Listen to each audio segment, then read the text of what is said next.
May isang lalaki ang kumasa umano sa isang challenge ng isang takoyaki store na ipatattoo ang kanilang logo sa noo for the price of 100,000 pesos. Correct. Ayan, nag-post yung Takoyaki Store ng rules umano para sa challenge.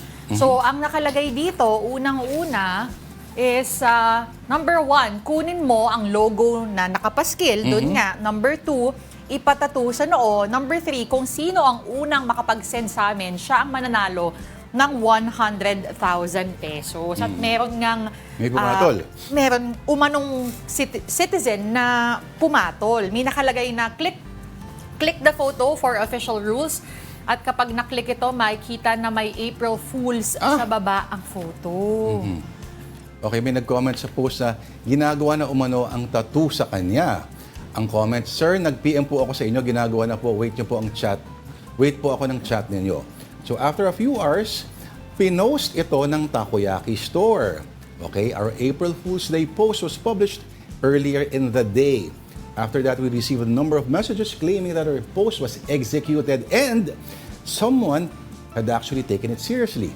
Let this serve as a reminder to us all how important reading comprehension is. It's April Fool's Day. Never trust anything or anyone. Once more, name of store is not accountable for the events that occurred.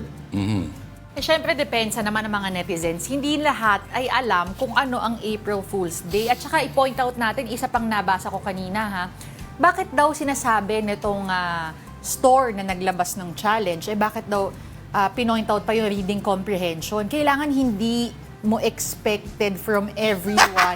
No, especially, kasi ito naman yung mga komento na nababasa lang natin, pag, di ba ang nakasulat, pag clinic mo yung rules, doon lalabas na April Fool siya.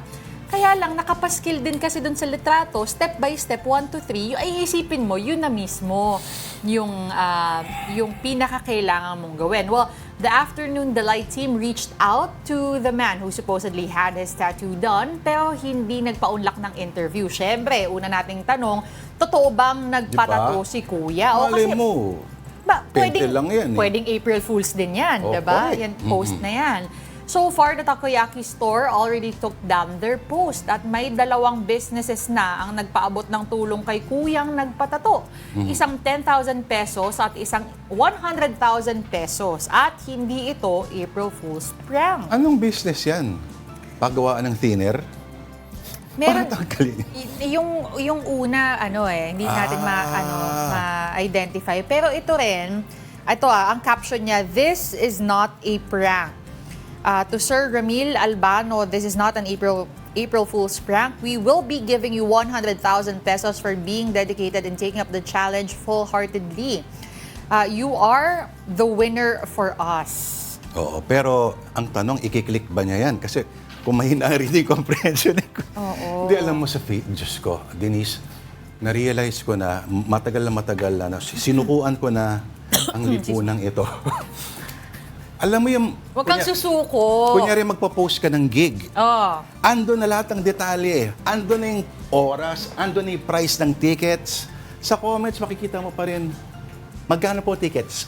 Excuse diba? me. Anong oras po? Ganyan. Sino po mga kasama? Yun na nga, kaya nga pinapoint out yan ng netizens na minsan sobrang obvious na hindi pa nakikita. So, reading comprehension ang ipinapoint out nung shop na nagbigay nung challenge, meron ngang poster na step by step na kailangan nilang gawin.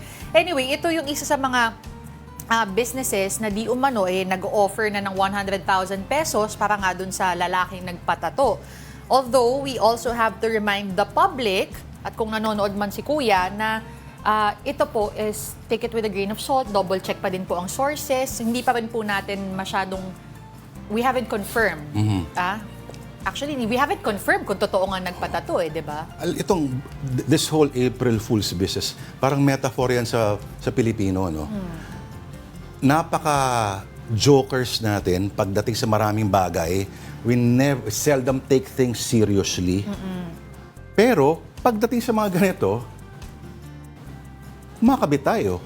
Sa hirap din kasi ng buhay, syempre hindi mo rin masabi ang daming pinagdadaanan ng ating mga kababayan. So, kung ito willing, kung totoong ginawa ni Kuya, hindi na rin natin alam kung anong pinanghugutan niya, kung bakit siya nakapagdesisyon na umuo sa challenge na to. Naalala ko noon, isang rock station.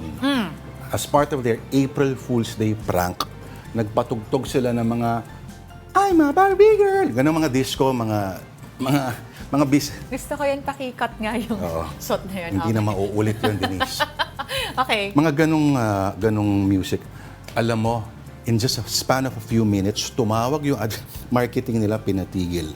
Kasi mismo parang hindi yata na-gets pat ng audience at ng mga tao that it was April Fool's Day. Sa bagay sa Pilipinas, every day is April Fool's. Sinabi mo na nga kahapon,